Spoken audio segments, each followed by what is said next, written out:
Okay, welcome back to the Still Got the Blues live version solo tutorial. Let's get straight to the next section, although we'll start off with the last few notes of the last section. Let's go for it.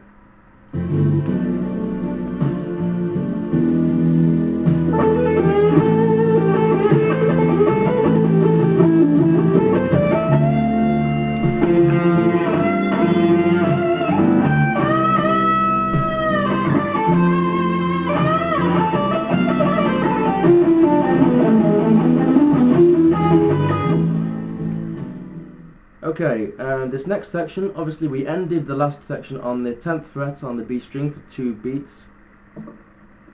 So, that's all it is. 2, 1, 2.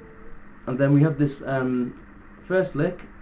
It's all part of one kind of big phrase, but I'll split it into sections. Sounds like this.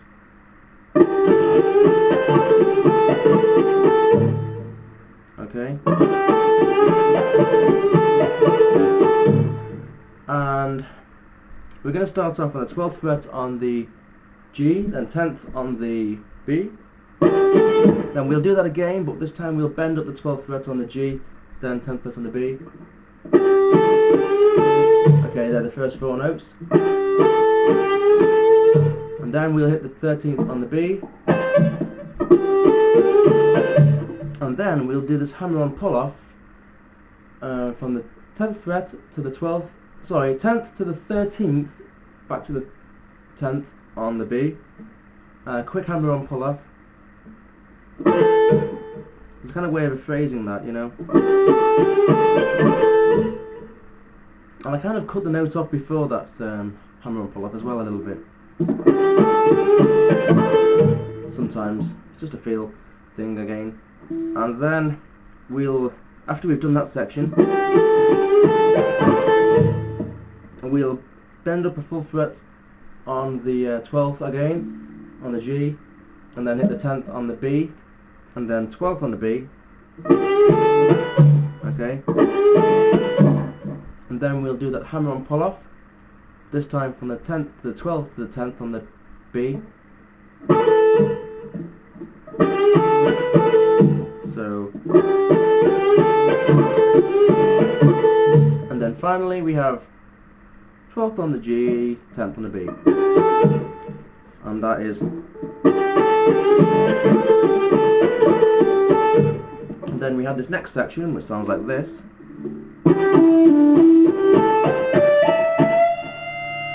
Okay, and then there's a few more of those. Okay, and that will be 12th on the G to 9th on the G, and then 12th on the D. And have a sip of my tea before it goes cold.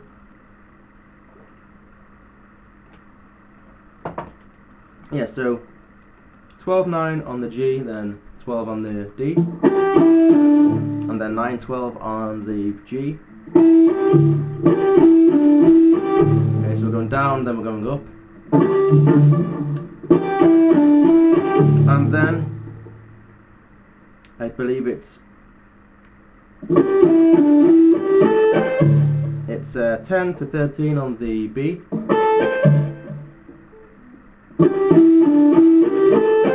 And then we have 10 to 12 on the high E. So that little run.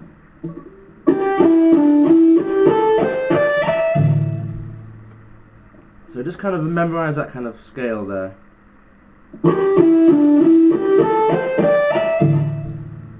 And then we'll do a semitone bend on that high E on the 12th fret. So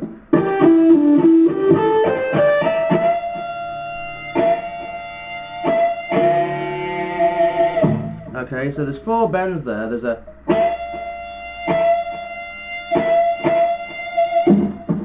and yeah, 4 bends up a semitone.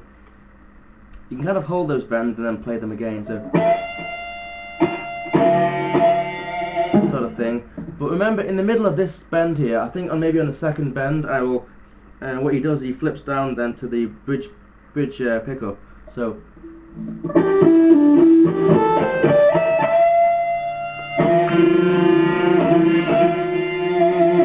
I maybe slide up at the end, a bit of a vibrato and sliding up.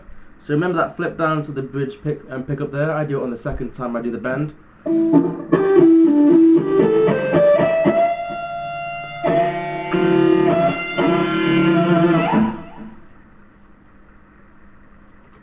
And hopefully you got that little section down. Okay, so now we're fully overdriven on the bridge humbucker pickup, full blast going strong. Got this next lick which sounds like this.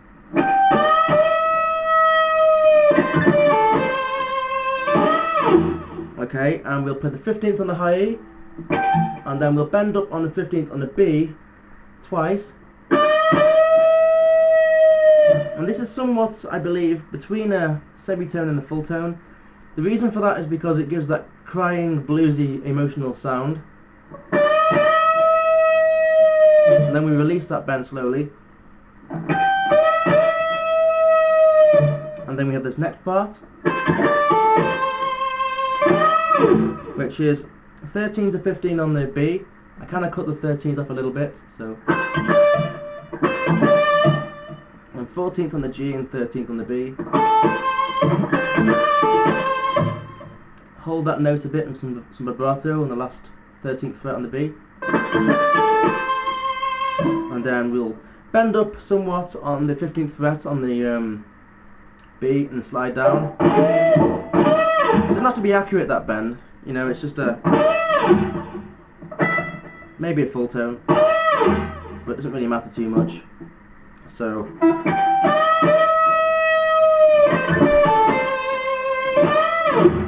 and then we have this next section,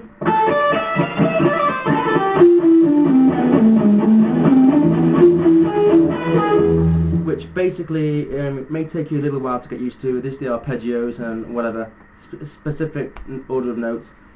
But the first part we'll focus on first, which is 10th fret on the B and then 10th fret on the high E. So you've got to kind of roll your finger a little bit, or bar it, but try not to mix the notes together. And then we have 12, 13, 12 on the high E. I always do these with upstrokes to maybe cut them off a little bit as well, just to feel, depends how I feel. And then we'll do a hammer-on pull-off on the high E, 10 to 12 to 10, and then play the 13th on the B. And then we'll do the same on the B, but to 10 to 12 to 10 on the B, but then we'll land on the 12th fret on the G underneath.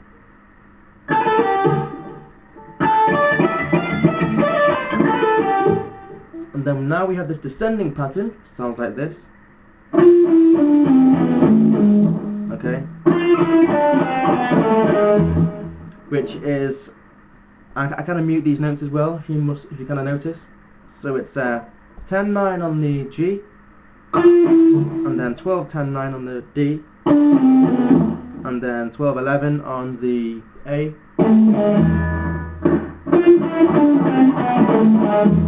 and then I will go 12 on the A, 9, 10, 12, 9 on the D. Okay, so now we'll start ascending.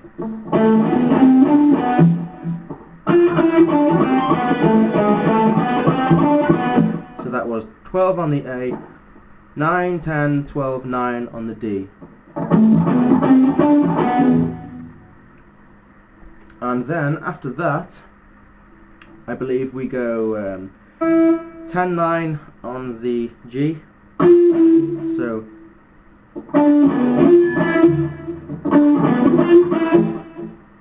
and then I think it's going to be 9 on the B, 9 on the G, and then I think it's 12, 9 on the B.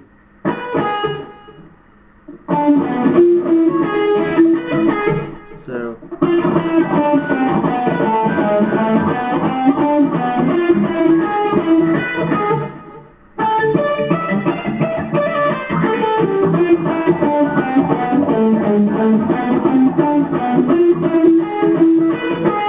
and that little section there. So I hope that helped clear that up.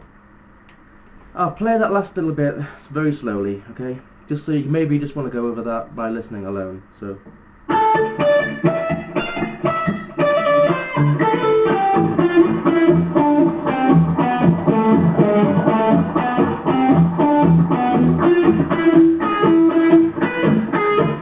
Okay, so there we go. That's a nice little section that he puts in live there, and you know, I really like that section. It's just, I just find it really nice, enjoyable to play. So that's why I really wanted to learn kind of the live way of playing it. It's just a nice variation he does.